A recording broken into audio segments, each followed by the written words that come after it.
नमस्कार। Today talk में अपने संपूर्ण गुटे के स्वागत करी छी हम सालले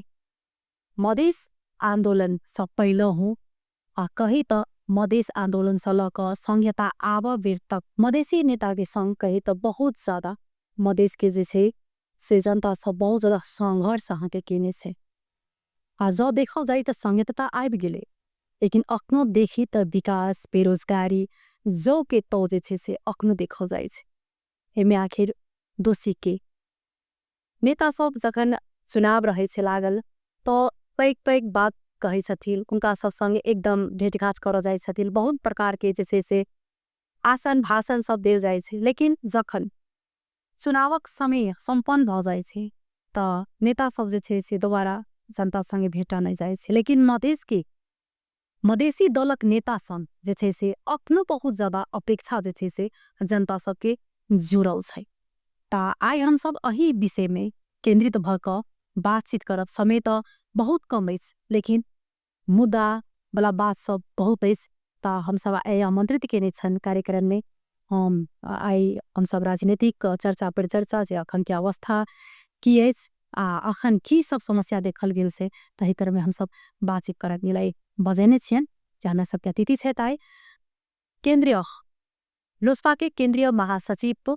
आ पूर्व सांसद परमेश्वर शाहजी उनका पहले हम सब स्वागत करबन तब हम सब विशेष बातचीत कर अपने के स्वागत से धन्यवाद। अखन की हो रहल जी के अखन तक दिनचर्या चल रहल छे अपने के पार्टी के हमरा सबके महाधिवेशन के तैयारी भए रहल छे। ओहि क्रम में अधिवेशन सब छे जेना वार्ड अधिवेशन नगर अधिवेशन जिला अधिवेशन एहि के प्रक्रियागत रूप में हम सब आगाड़ी बढ़ा रहल छे। ओना राजनीति प्राणी भेला के नाते देश के राजनीति के बारे में देश के मतलब समग्र विकास निर्माण से लेकर चुनौती सब के बारे में भी समय समय पर क्रिया प्रतिक्रिया सब होइत रहे छे। ओहिमे सहभागिता जन्मित रहे छे विभिन्न कार्यक्रम सब में सहभागी होई और अपन जैसे विचार सब के रखत आगाड़ी बढ़ रहल छे। दिनचर्या एहि प्रकार से चल रहल है जी। जेना मधेश के मुद्दा सब उठा क जे नेता सब कहे त सत्ता तक पहुंचे छथि लेकिन जखन सत्ता पर गेला के बाद में मधेशक सवाल क्या बिसर जाए छे आ विशेष क जे एठाम के जनता मधेश दल के नेता सब विशेष अपेक्षा रखने रहे छे। निश्चित रूप से देश में संघीयता लाभ के लेल पहचान स्थापित कराव के लेल मधेशवादी दल जे प्रकार के संघर्ष केलखिन ओहि अनुसार के आउटपुट यानी वही प्रकार के रिटर्न तो निश्चित रूप में नहीं भेटल छे। लेकिन नहीं भेटल छे सेहो नहीं कह सकै छी बहुत हद तक मिललो छे बहुत चीज बाकी छे वही के लेल हम सब संघर्षरत छी। और आवे वाला दिन में भी मधेसी जनता के हक अधिकार सुनिश्चितता के लेल सब बखत मतलब अहाँ के हम सब अग्र पंक्ति में रह एमे कदी दू मिनट के बाद जहाँ तक अपने कहले कि संघीयता एला के बावजूदो मान लिए जे प्रकार के विकास निर्माण से लक जे प्रकार से जनता के अधिकार संपन्न होबाक चाहिए उ नहीं भ रहल छे। एमे हमहू अहाँ के साथे सहमत छी। हम आग्रह के करब चाहब कि विकास निर्माण होई अथवा अधिकार के बात होई वो 2 दिन 4 दिन 2 बरस 4 बरस 5 बरस में नहीं हो छे। लेकिन तुलनात्मक रूप में देखब ब्रत एहि देश में 3 गो शासन काल के बहुते दिन के बाद छोड़ दिया। राणा शासन के 104 बरस के देखू पंचायती व्यवस्था के 30 वर्ष के देखू बहुदल ओकर बाद में आके प्रजातंत्र लोकतंत्र के 15 बरस देखू और ई अखन के जे गणतंत्र से जकरा हम संघीय लोकतांत्रिक गणतंत्रात्मक व्यवस्था कहे छे एकर ई 7वां 8वां बरस चल रहल छे। तो तुलनात्मक रूप में हम आज देख सके छी कि इंफ्रास्ट्रक्चर के बात होई ओकर बाद में की कहे छे अहाँ के संघीयता के हिसाब से जनता के डिलीवरी के बात होई पालिका सबके जे प्रकार से मतलब अहाँ के संरचना से वही के हिसाब से देखल जाए या विभिन्न आयोग सबके अवस्था देखल जाए लगायत बहुत चीज हम सब जैसे मतलब संघीयता के मार्फत आगाड़ी बढ़ रहल छे। लेकिन ये बहुत स्लो छे धीमी गति में छे कछुआ चाल में छे। एकरा स्पीड अप करे के लेल एकरा मतलब अहाँ के तेजी गति में आगाड़ी बढ़ावे के लेल निश्चित रूप से अखन यहाँ के कनिक शिथिलता देखल गेल छे। तेकर कारण से जे एहि देश में यथास्थितिवादी शक्ति ही सब आगे शासन सत्ता में छे। अरे मधेशवादी दल के तो एगो आधगो मंत्री पे भाई छे अहाँ के विभिन्न निकाय सब छे विभिन्न संवैधानिक अंग सब छे विभिन्न देश से मतलब अहाँ के आयोग सब छे ओहि में मधेसी कैटा छे किया चुइ गेले कारण से अपने सबके त सत्ता छले अपने सबके पावर छबे नहीं। ए जगह पर छल हमरा सबके सत्ता कहियो नहीं हले चांदनी जी एकटा चीज विश्लेषण अपने करू अहाँ पत्रकार छी अपने जे समय में सांसद छन अपने में पावर छले सब की छल लेकिन त समय में त नहीं हबस नहीं हम सब प्रदेश सभा में रहे प्रदेश सभा में अपने याद करो अखन के 3 बरस अब पहिल का 5 वर्ष में बहुत फर्क है पहिल का हम सब जखन प्रदेश सभा में गेलिए तहिया तो कुछ नहीं रहे न कानून रहे न अनुभव रहे न अहाँ के कार्यालय रहे न मंत्रालय रहे न मतलब अहाँ के कर्मचारी रहे कुछ नहीं रहे तकर बावजूदो हम सब सिस्टम में ले ली हमरा सबके टाइम में 53 टा कानून बनेली 5 वर्ष में वही टाइम में अहाँ के कोरोना के पीरियड शो हमरे सबके देखा पड़ले तकर बावजूद प्रदेश के नामकरण के लिए प्रदेश के मतलब अहाँ के राजधानी तो के लिए उतबे नहीं विभिन्न आयोग सब बनेलिए चाहे वो अहाँ के कर्मचारी से जुड़ल लोक सेवा आयोग के बात हुई चाहे मतलब अहाँ के भ्रष्टाचार से जुड़ल जल लोकपाल आयोग के बात हुई या मतलब नीति आयोग के बात हुई लगायत विभिन्न अहाँ की समिति सबके बात होते दलित सबके कानून बना मतलब हम सब शुरुआत के लिए हम सब एहि बार शुरुआत के लिए कि हमरा सबके बुझाइल है कि जे अधिकार प्राप्त भेले ओकरा प्रयोग करक चाहिए अब रह गेले ओकर निरंतरता जे रूप में होबक चाहिए अखन 3 वर्ष से जे यहाँ के हॉटपॉट सरकार छे खिचड़ी सरकार छे तैयो अहाँ के एकर नीति कार्यक्रम सही रहे छे न ओहि अनुसार के बजट के एलोकेशन होय छे त जनता में निराशा छे जे प्रश्न अहाँ उठा रहल छे लेकिन एकर मतलब अहाँ के संघीयता में कमी छे से बात नहीं छे संघीयता के नाम पर जे कोई आसीन छे पदासीन छे उनका सबके विजन नहीं भेला के चलते उनका सबके सोच नहीं पोला के चलते ई अवस्था हम देख रहल छे हम अपने के एत जोड़ चाहे चले कि एहि देश के जे अस्थाई सरकार है अस्थाई सरकार होय ब्यूरोक्रेट्स अस्थाई सरकार होय पुलिस अस्थाई सरकार होय सेना अस्थाई सरकार है सशस्त्र प्रहरी अस्थाई सरकार है अहाँ के विविध निकाय जे में मधेसी लगायत जनजाति आदिवासी दलित महिला कई % पहुंच है दोसर बात हमने कहलिए कि मतलब अहाँ सबके मौका मिला हम अहाँ के एहि चीज के प्रतिवाद एहि द्वारे कर चाहे छी पूरे देश के मतदाता के जम्मा 10 साल के 11% मत सब मधेशवादी दल के मिली है 90% कांग्रेस एमाले माओवादी के मिली है तो जब जनता वोट देवे में कंजूसाई करते जीतते कांग्रेस बनाव पड़ने एक समय छलै जे एमाले की और नेपाली कांग्रेस के जैसे से जनता विरोधी दल माने छल नहीं दौरान के समय में जखन एक उनका सबके विश्वास सगले आस सगले अपने सब प्रति तब तक अपने सबके अपमत देल गेल से लेकिन अखन जे तरीका से देखल जाए तो फिर तो असंतुष्ट छे अपने सब नहीं हम फिर कहब अहाँ कौन साल के चुनाव के बात करे छी 74 साल में मैंने संघीयता आये 74 साल में मधेसी पार्टी वही टाइम के तत्कालीन फोरम या मतलब की कहे छे अहाँ के राजपा ये दुटा पार्टी जो है एकरा जम्मा 11% मत भेटल छे बाकी 90% वोट कत गेली तब 100 में 90% वोट कांग्रेस के माओवादी के भेटल है हम 74 के बात करे छी फिर 79 में आओ ए जनकपुर धाम के बात अहाँ करे छी तो मधेशवादी के हरायल गेले एमाले के जितायल गेले अखनी अहाँ के जे संतुष्ट किया नहीं कर सकत सुनल जनता की छे जे कोई अहाँ के लिए लड़ाई लड़े जे अहाँ के पहचान के बात करे जे अहाँ के अधिकार के बात करे ओकरा अहाँ पछाड़ी बार दे से आ फिर अपेक्षा रख जैसे मधेशवादी दल कुछ नहीं केला रे मधेशवादी तो आई यहाँ राजधानी में छे चांदनी जी आई यहाँ राजधानी में छे ई राजधानी कल बीरगंज चल लीजिए परसों जैसे अहाँ के राजविराज चल लीजिए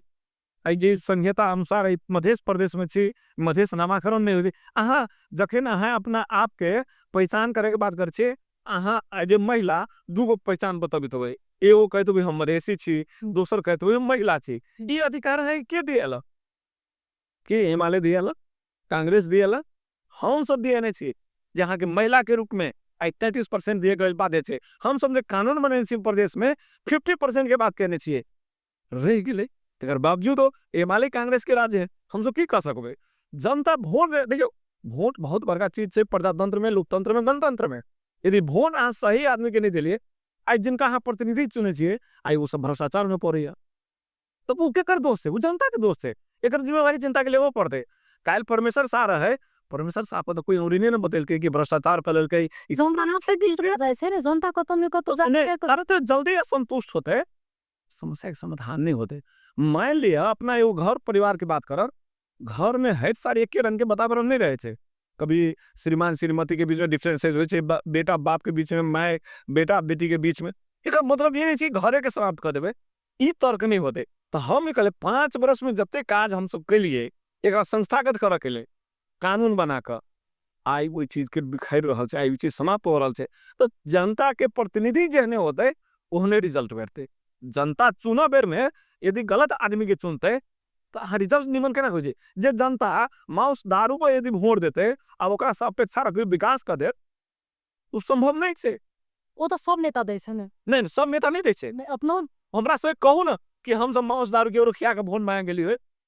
कोई कह दो हमरा सुनो नेता छै के आज के डेट में मतलब वही हिसाब से जीत जाथुन ना। नहीं जी वो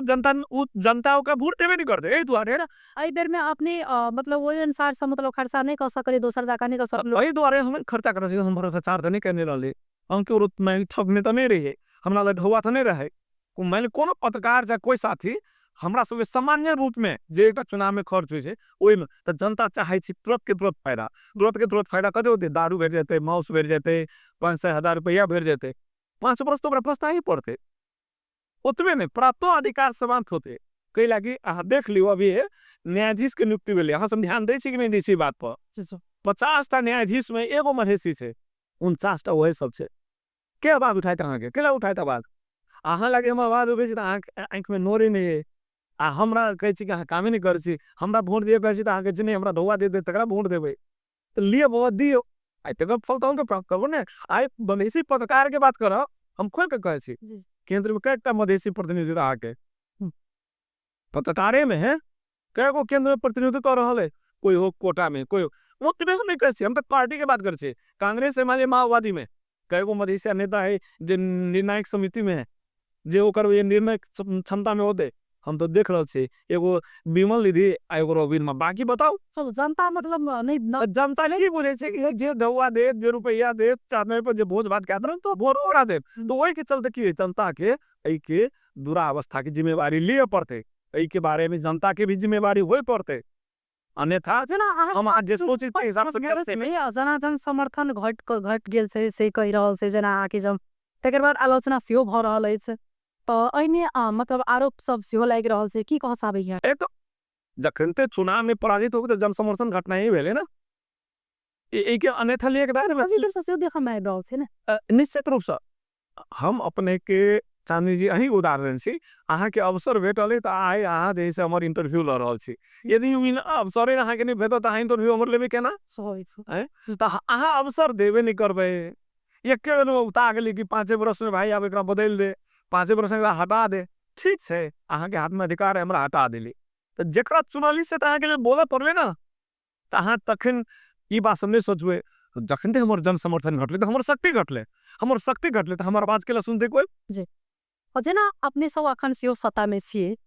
ओहि अनुसार अखन कही तो ना हाल मध्य प्रदेश सरकार पर विभिन्न प्रकार के अलाछा लागि रहल छै, असंतोषजनक छै, भ्रष्टाचारी छै, विभिन्न प्रकार के आरोप लागि रहल छै। अपने की कहब तो देखियो हमर पार्टी सरकार में होते मतलब दूध से धोइल से बात हम नहीं कहब।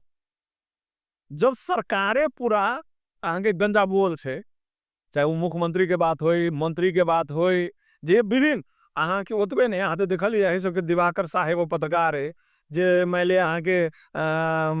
रात के 12-1 बजे में ओठाम अहाँ के की कहै छै योजना सब के बारे में मतलब भुगतानी सब के बारे में बात होइत रहे ओकरा साथे की व्यवहार भेली कतौ छुबल नहीं है उतबे में सरकार में जे सब छथिन सबके बारे में स्कैंडल सब आ रहल छै कि जैसे एते भ्रष्टाचार में डूबल छै एकरा पे एते आरोप इवन ओकर पार्टियों सब लगा रहल छै। तो एहि में यदि हम नहीं कहलिए कि ऐसे पहले के सरकार कमी कमजोरी भेल होते लेकिन अखन के 3 वर्ष के सरकार में बहुत फर्क है के लगी अभी जो सरकार के मेन स्टेक होल्डर है कांग्रेस एमएलए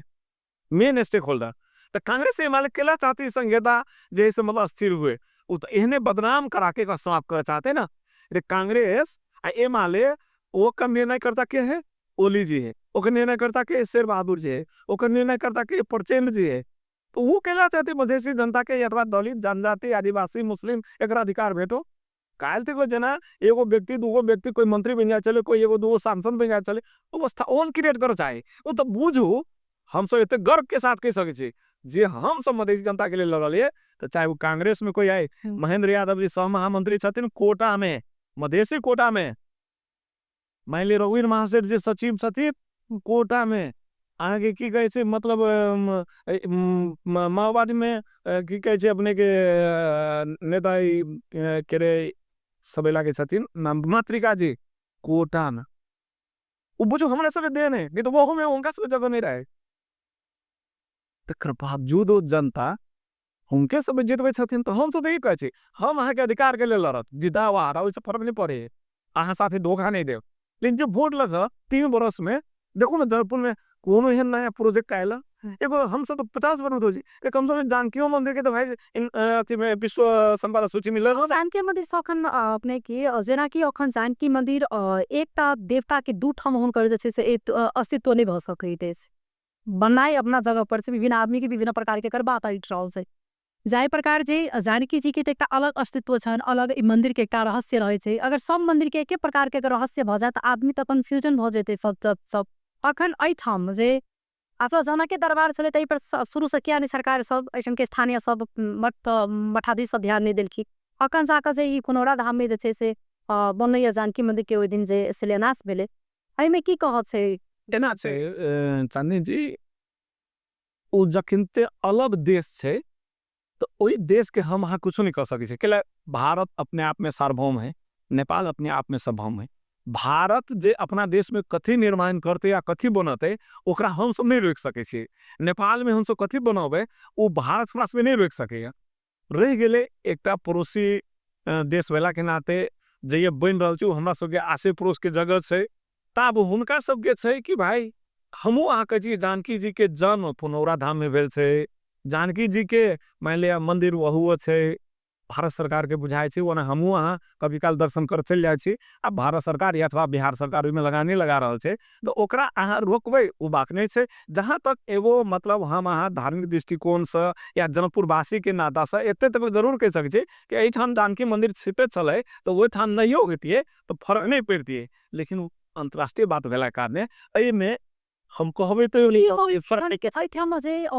मोदी जे आयल छलखिन तो ओहि समय में जे एला के बाद में ओ 100 करोड़ जे जखन ठाम चढ़ा के गेलखिन जानकी मंदिर है के जी जी तो एठाम के कहूँ एहन भेले कि असक्षम भ चुकले नहीं कर सकल के तै दुआरे जे छै से नहीं वो 100 करोड़ रुपया से मात्र सब चीज भय दे हो बात नहीं छै ये तो निश्चित से अभी तक लोग पैसा के हमारा खर्च नौठान तक द्वारा की जरूरत है कि मैं लेकिन अभी तक नहीं कर तो ये निश्चित रूप से चाहे वो प्रदेश सरकार हो स्थानीय सरकार हो एहिमे छै कि कारण की छै जे खर्च वे चांदनी जी हम कह रहा छी विश्व के कोनो देश संग यदि एहि देश के कोई सहयोग करते तो ई परराष्ट्र मंत्रालय थ्रू संघ के अर्थ मंत्रालय थ्रू पैसा आवे छै ता परराष्ट्र मंत्री या अर्थ मंत्री सब दिन तो वह सब छथिन जकरा हम अहाँ खसवादी कहे छी पहरिया अपना भाषा में सीधा भाषा में कहे छी कैला चाहती जनकपुर में 100 करोड़ रुपया जा 100 करोड़ भने को मतलब लगभग 160 करोड़ भेले ने 2 अरब रुपया भेले ने तो एक तो अलझावे छी उ सब दोसर हम सब ओई चीज के वन ढंग सब एकीकृत भ क अखन कहू ना हम तो बहुते बात नहीं कह अखन तो सब ये मालूम छै सब कांग्रेस जीतल छै जब वो 100 करोड़ रुपया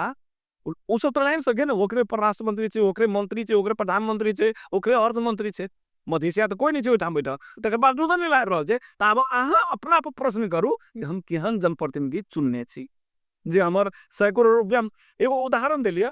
100 करोड़ बहुते होते जे मध्य प्रदेश के लेल या अन्य प्रदेश के लेल अवैध होते लेकिन वो ऐसे इशू नहीं भ रहल छै तो ए पे तो ये छै जे छै से दोसर मध्य सरकार या स्थानीय सरकार बारंबार ये कहियो अहाँ के राम जानकी स्टेडियम के बाद कहियो मतलब की कहे धर्मशाला के बात उठे छै लेकिन जो के त्यों रह जाए छै आपसी द्वंद में ये अहाँ के मतलब की कहे छै घिचातानी में वो पैसा के अहाँ सब उपयोग नहीं करल छै एकर मतलब ये भेले कि दोसर देश अपन काम नहीं करे से तो नहीं कह सके छी अपने सब किया नहीं घसघस होवे छै जे समय में हां सब आपने सबके जे छै से अखनो उनका सबके जे छै से खबरदारी कर के त चाही नहीं लेकिन खबरदारी नहीं भ जाय खबरदारी नहीं मिले जे हम कि तुम के जे तरीका से अहाँ सबके जे समय में चुनावी समय में अलग एक माहौल रहे छै वही अनुसार से जनता संग वही प्रकार अटैचमेंट होवे के चाहे से नहीं देखल क्या भ जाय नहीं तानी जनता संग अटैचमेंट के मतलब ये नहीं भेले लोग के कहे छै अब एक बार चुनने छी तकरा काम करे के तो अवसर दियो पड़ले ना हम सब ओइ द्वारा चुप छी भाई लिए काम करू लेकिन अहाँ के मीडिया में कोनो कार्यक्रम में मतलब कोनो सभा गोष्ठी में बस तो सब बैठते छी अब रह गेले खाली लाठी लक अहाँ के नारा जुलूस का मात्र बाकी छै तो वो करे के लेल तो तैयार छी काल जनते फिर ही नहीं कहे के ओकर विरोधे खाली कर रहल है, काम नहीं कर दे रहल है, चाहे अपने हार गेली ते द्वारे विरोध कर रहल है। हाँ, तो ये हिसाब से भी हमसे वाच कर हम जनतो के कैसे हम मूल्यांकन करू कि 5 वर्ष परमेश्वर शाह रहल त कते काम भेल आ 5 वर्ष परमेश्वर शाह के हरा क माने हम एगो जनकपुर के पर्टिकुलर बात कर छी कते काम भेल उ त अहू मूल्यांकन करे पड़ले ना। आई हम एटा एक कमा दू तहन ले छी 1 मिनट जनकपुर धाम राजधानी भेला के बाद में अपने पता लगा लिया हम सब जब हटे के अवस्था आयल रहे तो हम जनकपुर धाम विकास प्राधिकरण एक स्वायत्त संस्था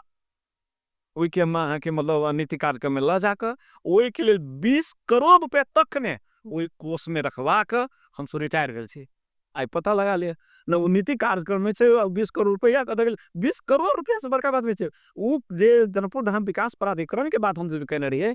ओई में 20 अरब 20 करोड़ 20 खरब मतलब सोचो तो कि जनकपुर धाम के सर्वांगीण विकास के लिए ये प्राधिकरण जना काठमांडू में छे काठमांडू विकास प्राधिकरण, लुम्बिनी में लुम्बिनी विकास प्राधिकरण, जनकपुर धाम के जनकपुर धाम विकास प्राधिकरण। लेकिन ये के जे हमरा बाद के जनप्रतिनिधि सब के चाहे मेयर साहब हो चाहे आके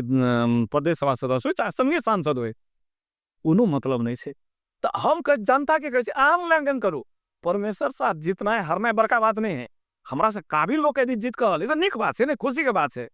लेकिन हमरा से अहाँ बदर लोग जिता दे छी हम अहाँ सोचू प्रदेश सरकार अखन विभिन्न प्रकार के योजना सब ले छलखिन लेकिन कतौ देखल जाए तो शुरू नहीं केने छथिन।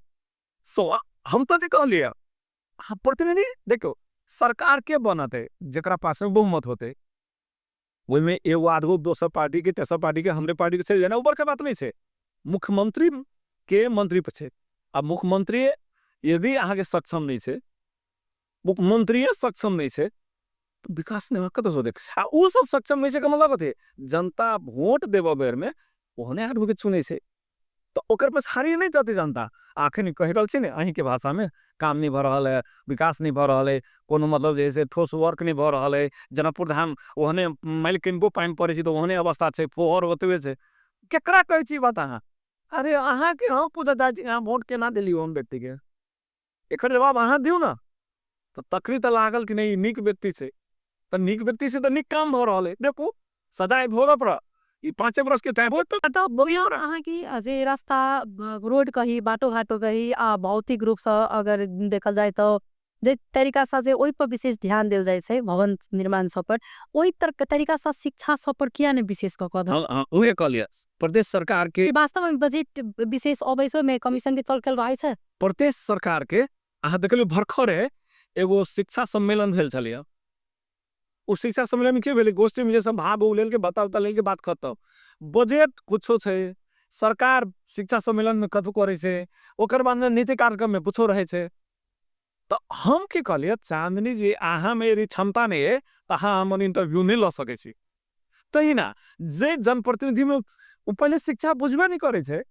वो ओकर क्वालिफिकेशन की छे वो वहां के सांसद बन गेले तो उस शिक्षा बारे में कथी बात करते उस स्वास्थ्य के बारे में कथी बात करते तो क्षमता वाला के पछाड़ी पार दी जरा में क्षमता नहीं आगाड़ी ला दी तो शिक्षा रहो स्वास्थ्य रहो कि जो रोजगार रहो कुछ रहो वो सब की एक बात बुझते नहीं तो शिक्षा संक्षेत्र जनकपुर धाम में के लोग पछाड़ी पड़ रहा है जनकपुर धाम के चाहे एसई के बात में देखो ना तब तक कम रिजल्ट रही है मतलब जनकपुर धाम के नहीं प्रदेश के मध्य प्रदेश के तो शिक्षा एक दोसर बात कानून में समस्या कत है शिक्षा क्षेत्र प्रदेश सरकार के मातहत में नहीं देने वो स्थानीय तौर में देने हैं यदि जनकपुर के बात करबी तो हमारे मेयर साहब के क्षेत्राधिकार भीतर में जनकपुर धाम उपमहानगर अधिकार भीतर में है प्रदेश पूरा प्रदेश के बात करें तो 136 नगर पालिका गाँव पालिका का अधिकार क्षेत्र में है यदि धुमसे जिला के बात करूँ तो 18 पालिका के अधिकार क्षेत्र में है तो अधिकार ददली हुनका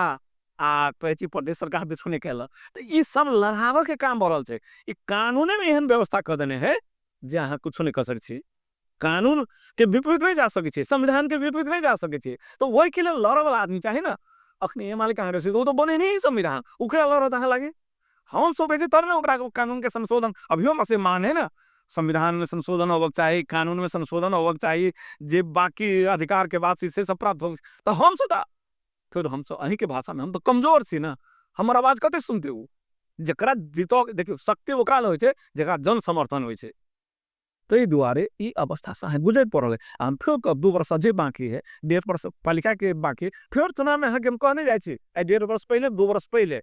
जनता वोट कर दे, फिर वही चूड़ा मांस दारू पानी अगर कहो उजाड़ा बजे हो ऐसे दिखते। स्वदेशी में अखन देखल जाए तो कुन विशेष अखन लगानी में जे अखन बिल्डिंग अपने के भवन जे निर्माण भेले से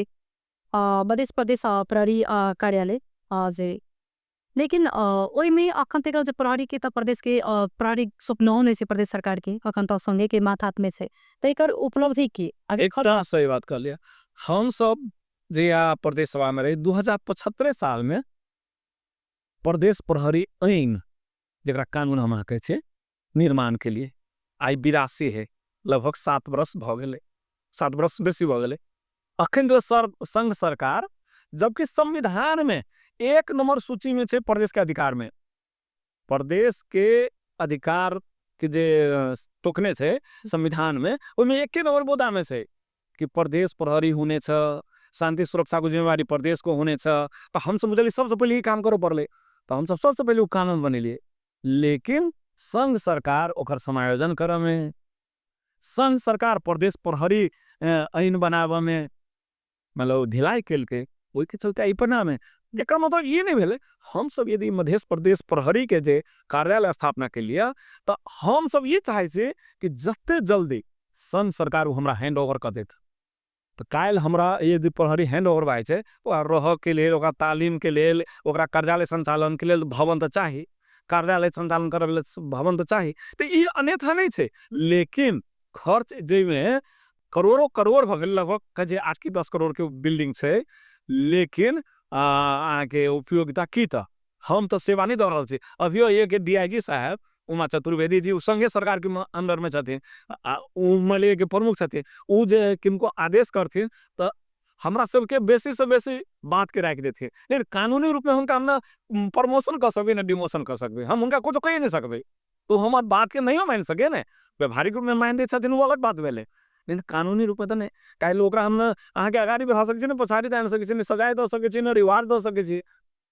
वो संघ सरकार के गृह मंत्रालय के अंदर में पूछा थे। तकर बावजूद हम सब चाहे छे बिल्डिंग बनले बढ़िया बात से, लेकिन प्रहरी के जल्दी से जल्दी समायोजन भ जाए, जल्दी से जल्दी प्रदेश सरकार के हैंड ओवर हो गए। ऐसे पहले हम सब वही है तो कते बेर आगे संघ सरकार के जाकर गृह मंत्रालय जाकर ज्ञापन पत्र बुझाकर आगे जल्दी का अखन के 3 वर्ष से सरकार से कांग्रेस हिमालय समर्थित सरकार ये तो मुँह बिसरी गए कि प्रहरी हमरा मातहत में आवक चाहिए। जेना अखन मधेस में भूमि सुधार आ सीमावर्ती अतिक्रमण पर मतलब सरकार मतलब चुप छथिन सिकिया। देखियो जे सीमा के बात हम करे से, उस सीमा के संपूर्ण जिम्मेवारी संघ सरकार के है, मतलब संवैधानिक ग्रुप में एक मतलब हमर जिम्मेवारी नहीं से पहुंच नहीं सके छी। मान लिया हमर घर है, हमर गांव है, हमर टोल है, आ हमारा चीज में कोई हस्तक्षेप करे, बहुत जगह सुलित हुए, बहुत जगह तो लोग शहीद हो गए, मारल हो गए लड़े से। लेकिन संघ सरकार ये मान ली सीमा सुरक्षा बल के नाम पर सशस्त्र प्रहरी के खटेने से, वो सशस्त्र प्रहरी के काम देखे छी अहाँ कथी करे छी, वो अहाँ कोनो सामान लकेली तो वही के उल्टा 10 रुपया दे दिली, 50 रुपया 200 500 दे दिली, आगे छोड़ दिला। तो बड़का बड़का लोग के साथ सुहो नहीं, खाली सामान्य लोग के लिए अहाँ एक दिन चांदनी जी जाओ, बिठा मोर जाओ, की कहे छी मधुरापुर जाओ, जतही आयल तो ये देखो बैरियर लागल है, वो पूछत के छ, ओकर काम हो नहीं छे, ओकर काम छे जे मान सीमा के सुरक्षा करे के नाम है ओकर सीमा सुरक्षा बल सशस्त्र प्रहरी के। सशस्त्र प्रहरी के वही नाम दिल है सीमा सुरक्षा बल, सीमा के सुरक्षा नहीं करे से, उसको कथी करे से असुली करे से। मान लिए शांति सुरक्षा की बात तो नेपाल प्रहरी चाहिए ना, ओकर काम छे ना, ठीक वही में सहयोग कर दियो माने शांति सुरक्षा में। लेकिन अहाँ के कारण हमर भूमि के कोई अधिग्रहण भ रहा है, हमरा भूमि में कत गलत काम भ रहा है, हमरा भूमि में कत आतंकवादी घुस रहा है, कत आतंकवादी एम्हर ओम्हर कर वही के निगरानी करे के अहाँ कथी करे छिए, 2 रुपया सुलह के काम करे। तो जे चीज संघ सरकार के मातहत में छे तो कहली तो प्रदेश सरकार करते कथी, या हम अहाँ जनता बेसी बेसी लड़ाई कर ली छी, बाद में ओकर रिजल्ट तो कुछ नहीं आवे छे। तो ये संघ सरकार यही ढंग से मतलब व्यवहार कर रहा है। वो चाहे छे मधेश के भूमि है ना अतिक्रमित होइत रहे, पूरे झापा से लग कंचनपुर तो मधेश से ओकरा की बिगड़े छे ओना बिगड़े छे कैला देश के सार्वभौमिकता से जुड़ल बात छे, सार्वभौम सत्ता से जुड़ल बात छे, देश के अखंडता से जुड़ल बात छे, लेकिन ओकरा फर्क नहीं पड़ रहल छे। बुझे छे मधेसिया के भाव छे। जी जेना मतलब ई केंद्रीय राजनीतिक सब दबाव आ देश के मतलब मधेश के हितक विपरीत जना होइत अछि हैन। लेकिन कि यहाँ की सुकर बुझाए रहले से जना कि कोनो प्रकार के एहन विभेद टाइप के पता जना अपना ही के पार्टी के अगर कही त जै प्रकार से जे कोनो दबाव एहन छै चाहे दबाव देल जाय छै मधेश के मतलब विपरीत में। देखियो चाहना तो छै के जे खास कर कहबे दू पार्टी के कांग्रेस और एमआलए के चाहना तो ई छै अभी भरखर है निर्वाचन आयोग स्वमूल्यांकन फार्म सब पार्टी के पठेल के ओकर मेन निर्दिष्ट स्वार्थ है जे टू पार्टी सिस्टम दूगो पार्टी मात्रे रहे भीतरी इच्छा एक सबके जे कोनो बहाने समाप्त कर दी चाहना तो छै। लेकिन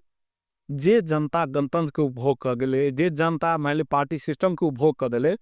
उ जनता इतने जल्दी स्वीकार ली से बात नहीं है। एहि के लेल ओई पार्टी सबके या जे सरकार सब छथिन उनका सबके बहुत सोचे पड़ते रह गए पार्टी भीतर में भी तो बहुत मान ले यहाँ के लोभी पापी सब रंग के लोग है ना पार्टी भीतर में सब ईमानदारी से बात नहीं है तो ई दुआरे ओका ई मौका भेटे छे आ ओहो सब बड़का बात कहूँ तो फिर आए वहीं के जगह पर जे कमजोर आहार हुए आके कोई के पत कमजोर हबे तो कोई चपत आई हमरा के अवस्था वो भ गेल है कि मधेसी दल के कमजोर भेला के चलते कोई हेप दै छे कोई चेप दै छे कोई हमरा सबके बात के सुने के लिए तैयार नहीं छे। उ निर्वाचन आयोग होए या अदालत होए या सरकार हो या सेना या पुलिस कोई होए तो हम कहब शक्ति संपन्न बनबे तो दुनिया के कोनो ताकत कुछ नहीं कर सके। आ कमजोर रहबे हमरे यहाँ के शरीर यदि कमजोर है तो 50 रंग की बीमारी नहीं फैल जाए है वो अवस्था से मधेसिया के साथ है कतबो बड़का मधेसिया है पूर्ण पार्टी के ओकर हैसियत कथी है कोई चुनाव लड़े से तो दूसरा है से भन पावे से ओकर हैसियत वो है ये तो मधेसी हो ओकरा नजर में मधेसी है बोले अहल जते बड़का कांग्रेसी बन जा जते बड़का एमआलए जते बड़का माओवादी ओकर हैसियत वो ये नहीं है परचम के अगाड़ी में देवा के अगाड़ी में या ओली के अगाड़ी में अहाँ जाइयो वही एयरपोर्ट में ओरा स्वागत करियो माला पहिरियो अहाँ के काम हो है अहाँ के काम निर्णय करे के नहीं है। जेना केना बुझा रहले अपने के हम अगर कनी प्रश्न ले जाब जेना सत्ता पे आदमी जखन मतलब अपना माथ हाथ में जना अपने सांसद छले जै समय में अखन अपने पूर्ण रूप से जे छै से अखन नहीं के सामान्य का जनता पब्लिक हो गेले तो ओई अनुसार से की बुझाइए जे जखन आदमी जखन पदाधिकारी व्यक्ति रहे छै तै समय में आदमी की जे मूल्यांकन करे छै बाद में जाकर फिर जब सहयोग केने रहे छै आदमी सब पछा हटे छै केन बुझाइए एकदम सही बात कहलिए जखन पद में रहब अहाँ चाहे हम चाहे कोई तो चिन्हल लोग मात्र नहीं अनचिन्हारो लोग अहाँ के नजदीकी होए कोशिश करत सटक के कोशिश करत अहाँ से यदि ओकरा बेनिफिट होय वाला देखि टर्म सब मेल से भ रहल छै हम मतलब स्वाभाविक रूप में बेरल छी आ जब अहाँ पद में नहीं रह पोजिशन में नहीं रह तो अहाँ से लोग डिटैच होत अहाँ से कनिक अलग होत देखबो करत मूरी एमा घुमा लेती स्वाभाविक प्रक्रिया छै के अन्यथा हम नहीं लीजिए तकर बावजूद हम फिर कहब ई पब्लिक के सोचे के विषय छै हमर सोचे के विषय ई भेले कि चलो काल जनता जे जनता हमरा जितेल के उहे जनता ना हमरा हरेल के तो जनता से हमरा कोनो बैर नहीं जनता से हमरा कोनो दुश्मनी दुख नहीं है। हाँ दुख यही बात के मात्र है कि चलो परमेश्वर नहीं ठीक तो परमेश्वर से बेटर चूज करू परमेश्वर से बढ़िया आदमी के लाओ एहन के नहीं लाओ जे काल अहाँ के सब चीज समाप्त भ जाए संघीयतो समाप्त भ जाए अधिकारो समाप्त भ जाए अहाँ के लिए बोलबो नहीं करे ओहन आदमी के नहीं लाभ हमरा ई नहीं जरूरी कि परमेश्वर से आबो इन परमेश्वर से बेटर आबो ना हमरो खुशी होते ना। आई नगर पालिका में देखू आई 3-3.5 वर्ष भ गेले भले ही ऐसा पहले के मेयर साहब लाल किशोर जी कमी कमजोरी उनका जते छलवे जतने काम उनका टाइम में भेल है ओकर 1% अहाँ देखा दे काम भेल होते 3 वर्ष में रीता जी उप मेयर रहते वो अपने अगाड़ी बढ़ कर सड़क निर्माण करबो में जते योगदान हुनकर भेले अखन के उप मेयर किशोरी शाह जी कतो अहाँ देखे छी कोनो काम तब के छे आखिर जनप्रतिनिधि जनता ने बनल के यो तो जनता के निर्णय के तो स्वीकार पड़ते ना। तो हम फिर कहो आने वाला दिन में जनता यदि सही प्रतिनिधि चुनते तो सही काम होते यदि नहीं हवे रुपया मासे मांस दारुए पानी में जाते ओकर जिम्मेवारी पूरी यो सरकार के बजेट प्रत्येक वर्ष देखि त संकट में चल जाय छे जेना फीजे भ गेल और संकटे कहबे हाँ एकदम तो एमे की कह सारे अइल बार ना से जब तक हमने कहने चले जब तक अपन कर्मचारी होते अभी हो जाओ मंत्रालय सब में सचिव केंद्र पठाबी छे प्रमुख सचिव केंद्र पठाबी छे तो ओकरा सब एहन पढ़ाई पढ़ेने रहे छे जे ओकरा फील्ड देले हो कानूनी गाड़ी बढ़ा दी है कानूनी गाड़ी बढ़ा दी है के लाइक पहले खर्च में के चेक में सही तो वह करते ना मंत्री नहीं करे है मुख्यमंत्री नहीं करे है तो जब तक ये अधिकार प्राप्त है हमने कह लिया मान लिया अखिन ते अहाँ सब सुनते हवे ये अहाँ के लोक सेवा संबंधी कानून ओकर बाद में कर्मचारी संबंधी कानून ई कानून सब जे बनबे के बात चलिए तखन बहुत रंग के स्कैंडल सब सुनते हुए कोई जैसे में कूलिंग पीरियड के लक गलत अर्थ लगा के और पेंडिंग पारने के अवस्था तो कह के तो वही ऐसा हमरा सबके कर्मचारी पठाते लेनु कर्मचारी हमरा माथत में नहीं रहते न ओकरा हम सरुआ कह सकछे ने ओकरा हम बरुआ कह सकछे ने ओकरा हम हटा सके छी ई अवस्था से अर्थी भेले के मतलब जतेक बजे मध्य प्रदेश महंगाई मात्र मधेश प्रदेश में हरे सात प्रदेश महंगाई से देल जाय छे लेकिन वो चीज फिर फ्रीज वैसे तो नहीं और कहो अब बजट के बात के लिए तो ई देश में जम्मा 18 खरब बजट है 18 खरब अरब ने अहाँ के भेटे कते यदि 2% भेटे तो 18 दुना 36 अरब 2% अहाँ के भेटे है 2.25% अहाँ के भेटे है अब बुझ लियो जम्मा 70 से 75% केंद्र अपना रखे छे 25% में स्थानीय तो प्रदेश सबके से एहि प्रदेश के बात करबे तो लगभग 2% बजट भेटे छे तो बजट पूरा नहीं दै छे दोसर से कर्मचारी उहे पठा दै छे वो कर्मचारियों अहाँ के अंडर में नहीं है वो नहीं काम अहाँ करिए दोस्त लगबे करे जनप्रतिनिधि के दोस्त जनप्रतिनिधि हम कह लिया ओहन सक्षम नहीं छे जे ओई के केना के होते ओकरा कन्विंस क के होती कि ओकरा जोरे जे से लड़ झगड़ के होती काम के आगाड़ी बढ़ाए तो ई सब कमी कारण के कमी कमजोरी के चलते जे प्रकार से जनता के बेनिफिट भेटक चाहिए मतलब अहाँ के ओकर फायदा होबक चाहिए ओइमे कमी कमजोरी छे आगामी चुनाव में मधेशक जनता मतलब ककरा मुद्दा पर वोट देत जात विकास की पार्टी के निष्ठा केना बसाइए ये ना छे अपने के आगामी सुन मतलब की छे आगामी चुनाव एकदम निश्चित रूप से एगो राजनीतिक प्राणी के नाते ओना पार्टी डिसीजन करे छे कोनो भी पार्टी में पार्टी सुप्रीम होय छे अब हमरा चुनाव लड़ के बाद जहां तक कहली व्यक्तिगत रूप में तो ऐसा हम पछाड़ियों नहीं पड़ पार्टी यदि कहती पूरा चुनाव लड़े पड़तो चाहे पालिका के चुनाव कहे चाहे प्रदेश के कहे या संघ के कहे में हम पछाड़ियों नहीं पड़बे